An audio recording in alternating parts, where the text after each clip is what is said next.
Pak. Ya.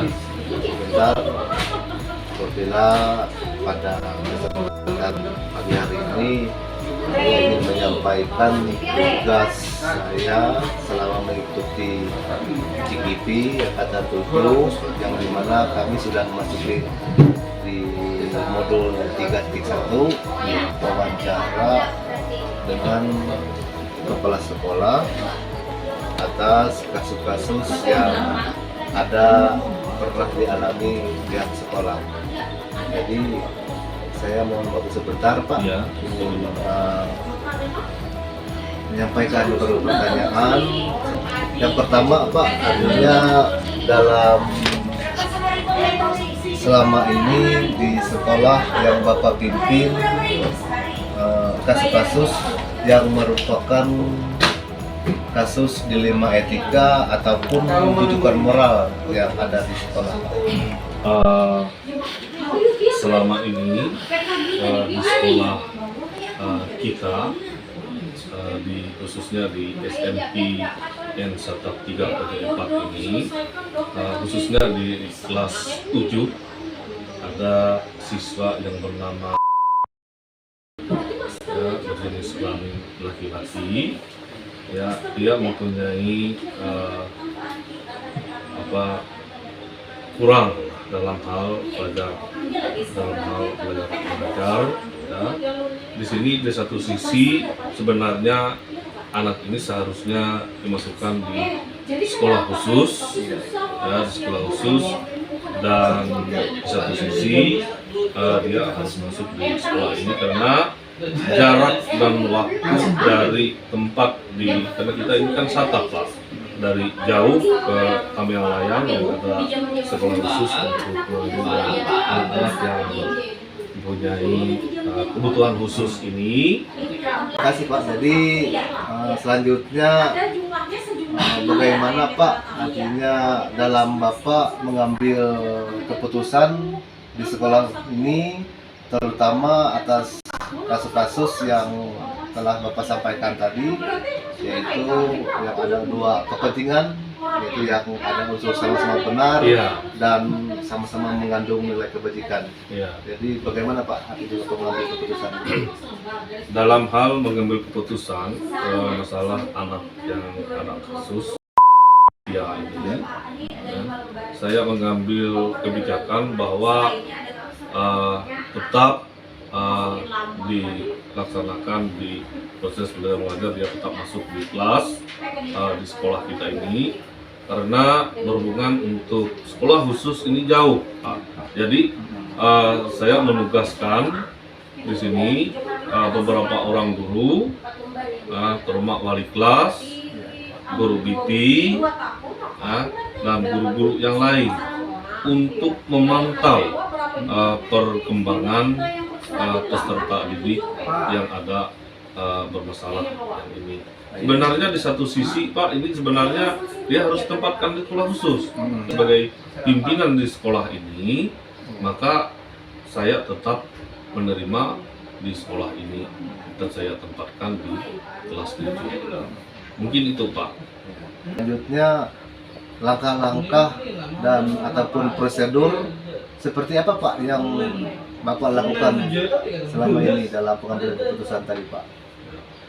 Dalam hal langkah-langkah atau prosedur apa yang bisa saya lakukan di menghadapi kasus-kasus seperti ini, ya, yang pertama saya mengadakan rapat dengan Dewan Guru, dan kedua saya memintakan dari hasil rapat berdasarkan hasil pembinaan dan dalam saya menghadapi berbagai macam kasus atau permasalahan yang ada di sekolah kami. Ya, terima kasih juga Pak. Dan selanjutnya Pak, kira Pak hal-hal apa saja Pak yang menjadi dianggap Bapak paling efektif dalam Bapak mengambil keputusan dalam kasus-kasus dilema? Artinya dari tadi Bapak menjelaskan ada beberapa langkah prosedur yang Bapak artinya sampaikan tadi. Artinya yang menurut Bapak paling efektif Pak untuk pengambilan keputusan, terutama kasus yang dilema etika seperti itu apa kira-kira Pak yang paling efektif? Yang paling efektif dalam mengambil keputusan dalam kasus kita kan di satu sisi kita kan ada di satu sisi misalnya ada positifnya, di satu sisi kan ada negatifnya. Tapi kita kan mengambil jalan yang terbaik, ya jalan terbaik supaya anak ini tetap belajar. Ya, apakah dia ini diberikan tugas tambahan, ya tugas tambahan berupa tugas-tugas yang dilaksanakan di sekolah, ataupun kita memanggil orang tuanya ke sekolah, bahwa orang tuanya juga memberikan misalnya les kepada atau guru privat kepada anak yang bermasalah ini. Untuk selanjutnya Pak, kira-kira apa sih Pak tantangan yang Bapak hadapi dalam pengambilan keputusan? Dalam hal ini, berdasarkan hasil rapat Dewan Guru, bahwa anak ini seharusnya di sekolahnya di tempat yang khusus. Tetapi saya memberikan di SLB. Tetapi saya memberikan kepada pengertian kepada Bapak Ibu Guru berdasarkan pendapat Bapak Ibu Guru bahwa anak ini sebenarnya harus sekolah di sini karena basic mereka tidak ada untuk mengajarkan atau mendidik anak yang menggunakan khusus. Tetapi saya memberikan pengertian kepada para rekan-rekan semua yang ada di SMP 1 Bajai Patel ini, karena berdasarkan peraturan bahwa kita ini wajib belajar 9 tahun. 9 tahun berarti wajib apapun keadaan siswa tidak murid kita, dia harus tetap sekolah. Harus tetap sekolah. Nah, maka saya memberikan pengertian kepada rekan-rekan semua atau guru-guru semua yang ada di sekolah kita ini bahwa inilah tantangan kita, ya, dalam menghadapi kasus-kasus yang seperti ini. Maka saya putuskan atau memberikan pengertian kepada anak-anak, tetap anak ini sekolah di sekolah kita karena jauh tempatnya, karena keadaan ekonomi orang tuanya juga keadaan ekonominya juga tidak mampu atau untuk disekolahkan ke kota atau ke tempat seperti itu. Selanjutnya Pak, apakah Bapak memiliki sebuah tata kelola ataupun jadwal tertentu dalam sebuah penyelesaian kasus Pak di sekolah selama ini, dalam jadwal dalam penyelesaiannya, dalam bentuk misalkan prosedur yang nantinya akan dijalankan, prosedur yang terjadwal, ataupun apakah juga langsung diselesaikan di tempat waktu itu? Ini tergantung kasusnya Pak. Ya, tergantung kasusnya. Terutama kalau masalah yang ya kita ada jadwal, karena kita kan saya berbicara tadi bahwa kita ada rapat Dewan Guru dengan pengawas pembina, berarti terjadwal dan dengan kasus ini kita akan mengadakan evaluasi melihat perkembangan dan tumbuh kembang peserta didik ini, ya sampai di mana, sehingga kita bisa melihat perkembangannya. Berarti ini adalah terjadwal kan, dan dengan kasus-kasus misalnya yang lain itu bisa diselesaikan di tempat atau pada hari itu juga, ya. Tapi kalau yang khusus untuk masalah ini kita terjadwal, ya, dan melihat dan dievaluasi setiap saat atau beberapa minggu atau beberapa bulan ke depannya. Mungkin itu Pak. Dan peraturan atau tertib sudah kami buat, kami tempelkan di kantor maupun di kelasnya masing-masing. Mungkin itu Pak. Terima kasih Pak. Dan sedikit lagi Pak ya. Jadi terakhir ada 2 poin pertanyaan lagi Pak. Adakah Pak artinya seseorang atau faktor-faktor yang mendukung yang selama ini dapat mempermudah Bapak dalam pengambilan keputusan tentunya membantu Bapak dalam pengambilan. Ya, ada Pak, terutama pengawas pembina Ya, kami dalam hal ini Pak Beni ya, yang siap sedia setiap saat dan 1 kali 24 jam kalau diminta misalnya memberikan saran pendapat dalam hal kami dalam menjalankan keputusan untuk memajukan dunia pendidikan terutamanya di SMP Satap 3 Pejabat atau di sekolah kita ini. Dia setiap saat dalam ini adalah pengawas pembina kita. Itu Pak. dan terakhir Pak, Ya. dari semua yang telah Bapak sampaikan tadi, kira-kira apa sih Pak pembelajaran yang dapat dipetik dari pengalaman Bapak dalam mengambil keputusan dilema ini Pak? Ya, Dalam hal ini ada satu poin yang saya ambil bahwa setiap keputusan itu berarti kita harus menanggung risiko, ya, mengambil risiko dan mengambil konsekuensi, ya konsekuensi yang apa yang kita putuskan. Ya, tetapi kalau sudah keputusan itu dilaksanakan secara kolektif atau secara bersama-sama, maka keputusan itu akan lebih baik bagi kita, bagi warga sekolah dan kita semua yang ada di sekolah ini. Ya, mungkin itu yang bisa saya sampaikan. Habisnya terima kasih Pak atas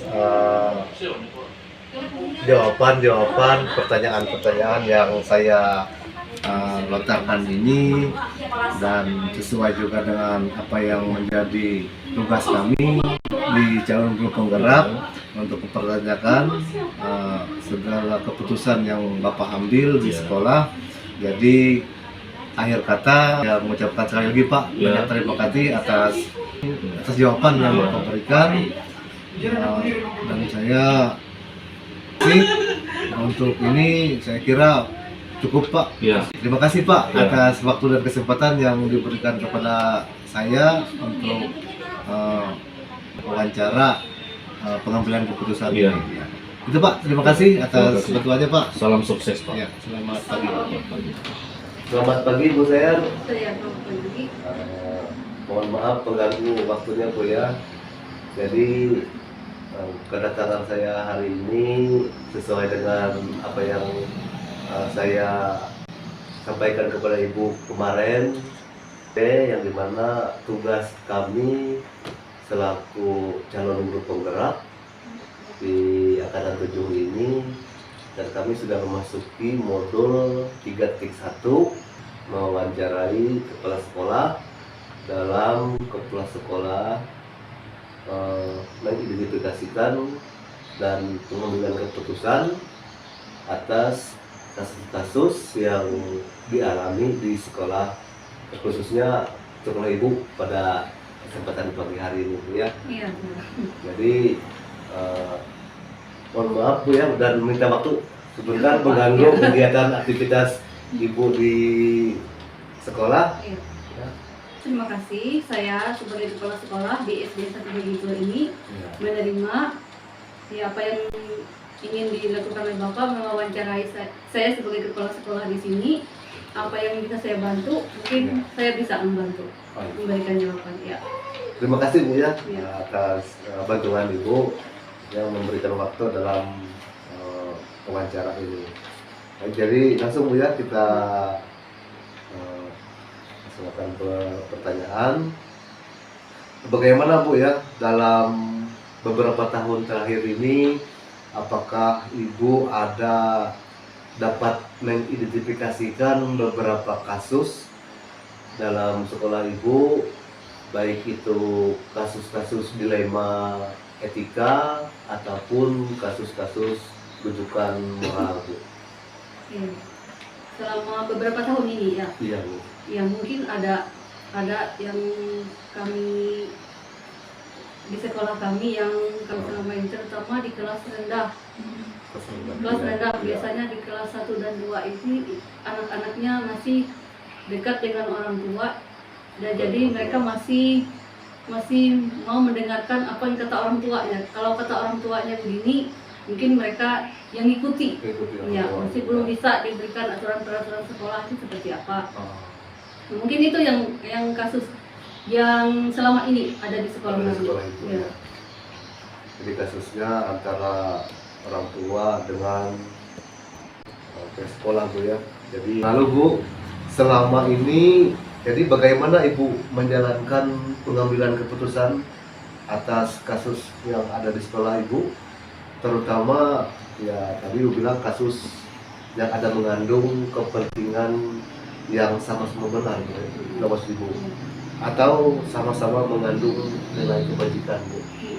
Jadi bagaimana Bu Ibu menjalankan pengambilan keputusan mengenai itu? Kalau selama ini yang saya terapkan untuk pengambilan keputusan apabila menemukan kasus yang seperti ini, biasanya saya undang dulu teman-teman dulu di sini saya undang semua dalam rapat di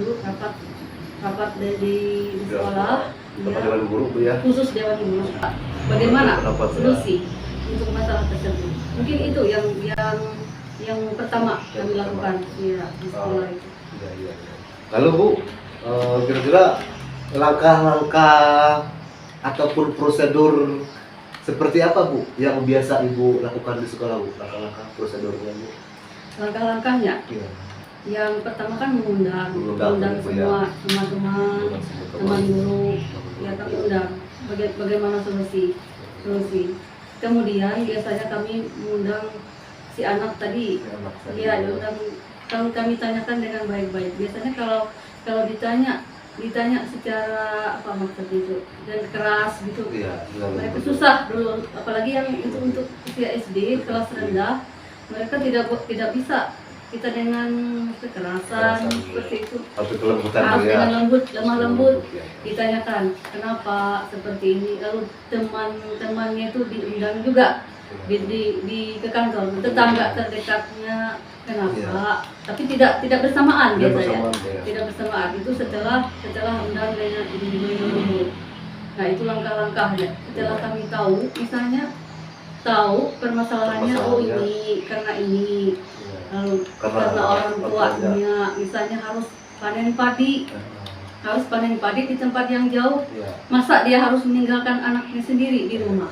Nah itu alasannya. Nah jadi seperti itu biasanya. Baru setelah itu mungkin kami undang orang tuanya.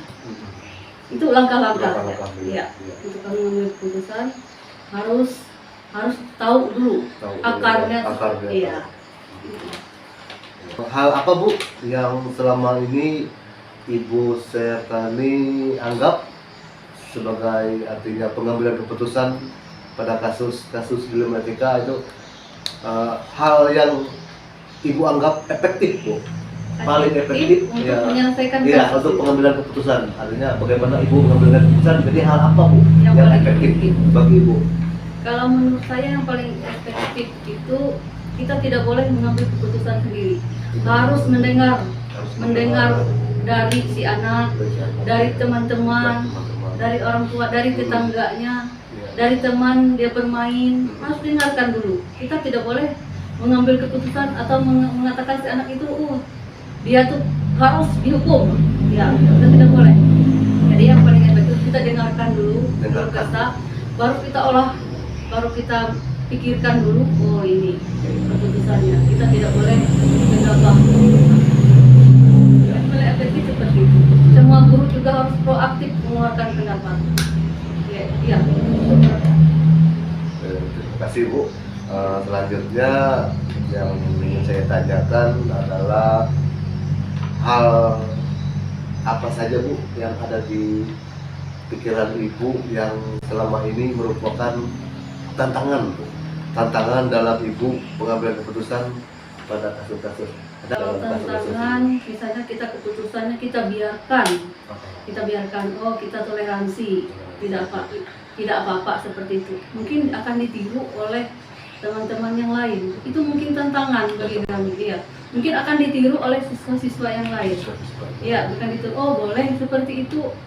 Nah, itu mungkin tantangan. Kemudian orang tua, ya, kalau ditanya mungkin tidak memberikan jawaban yang jujur. Nah, itu kan tantangan. Nah selanjutnya Bu, dari kasus-kasus yang Ibu telah sampaikan Bu ya, dari atas tadi yang Ibu identifikasikan beberapa kasus dari teman ada rasa itu merupakan ilmu etika ya, ada merupakan hal-hal yang sama-sama mengandung nilai kebajikan ya. Siswa adik pihak sekolah memerlukan juga penerapan aturan sekolah. Nah, sedangkan juga orang tua juga memerlukan dukungan tenaga anak tersebut ataupun tidak bisa meninggalkan anak kecil Ibu ya. Dari kasus seperti itu Ibu, apakah Ibu selama ini ada memiliki sebuah tata kelola dalam menjalankan sebuah penyelesaian kasus, misalkan kasus seperti itu, apakah ada Bu yang Ibu membuat tata kelolanya yang terjadwal ya, untuk yang kasus-kasus yang ada di sekolah Ibu, baik itu kasus dilema ataupun kasus yang ada tadi Ibu sampaikan tadi? Biasanya di awal tahun itu membuat jadwal. Biasanya tiap akhir semester, akhir semester itu diadakan misalnya penyelesaiannya seperti apa setiap akhir biasanya setiap akhir semester ya. Tapi setiap 3 bulan sekali itu diadakan evaluasi dulu. Ditanya misalnya itu jadwalnya tuh per 3 bulan tapi untuk penyelesaiannya mungkin di akhir semester mungkin ada jadwal khusus untuk menangani masalah yang seperti ini. Guru kelas yang menangani satu kelas itu biasanya guru kelas itu setiap 2 minggu sekali menyampaikan. Jadi di akhir ada jam terakhir itu mereka dikumpulkan disuruh menyampaikan ada tidak masalah, kalau tidak ada lanjut di 2 minggu berikutnya. Terima kasih Bu ya. Di dalam kasus ini Bu ataupun setiap Ibu pengambilan keputusan baik kasus yang ada maupun kasus-kasus yang lain yang pernah Ibu alami, ada nggak Bu seseorang Bu ya atau faktor-faktor apa yang selama ini mempermudah Ibu dalam Ibu mengambil keputusan? Iya, terima kasih. Biasanya kalau kasus-kasus yang agak sulit, biasanya kami ada seseorang, biasanya kami undang. Yang pertama itu adalah pengawas khusus wilayah. Itu khusus wilayah 3 kalau di wilayah SD 1 betul wilayah kami. Jadi ya. pengawas Ibu yang bisa membantu Ibu ya. Untuk memberikan yang bermudah Ibu mengambil sebuah keputusan dari Ibu ya. Hanya pengawas. Nah yang terakhir Bu ya, hanya ini yang terakhir dari beberapa pertanyaan. Dari semua yang Ibu sampaikan tadi, pembelajaran apa Bu yang dapat dipetik dari yang Ibu sampaikan dari pertanyaan yang 1, 2, 3, 4 sampai 7 tadi dalam Ibu mengambil sebuah keputusan penyelesaian masalah yang tadi Bu? Kira ada nggak Bu hal yang dapat Ibu sampaikan? Terima kasih. Pembelajaran ataupun yang bisa kita petik bersama dari penyelesaian kasus yang seperti kami lakukan itu bahwa kita sebagai pimpinan itu tidak boleh diktator. Kita harus mendengarkan, mau berbagi juga dengan teman-teman juga memberikan pendapat saran seperti ini dan mau juga berkeluh kesah dengan orang lain. Misalnya dengan orang tua kita tidak boleh misalnya menggunakan kehendak kita sendiri. Harus tidak boleh. Kita harus bekerja sama dengan baik. Baik itu dengan siswa, dengan guru, dengan pengawas, dengan komite. Kerjasama itulah yang lebih utama itu. Kerjasama kita. Ya. Mungkin itu yang jadi pembelajaran bagi kita. Kalau kita bekerja sama dengan baik, mungkin segala masalah akan bisa teratasi dengan baik. Mungkin itu yang dapat kami. Jadi untuk pembelajaran. Jadi sungguh bermanfaat sekali bagi saya khususnya Bu ya atas apa yang Ibu sampaikan. Saya sangat berterima kasih kepada Ibu Sertani yang dimana memberikan waktu dan kesempatan tadi. Terima kasih juga atas kedatangannya. Semoga sukses. Terima kasih Bu.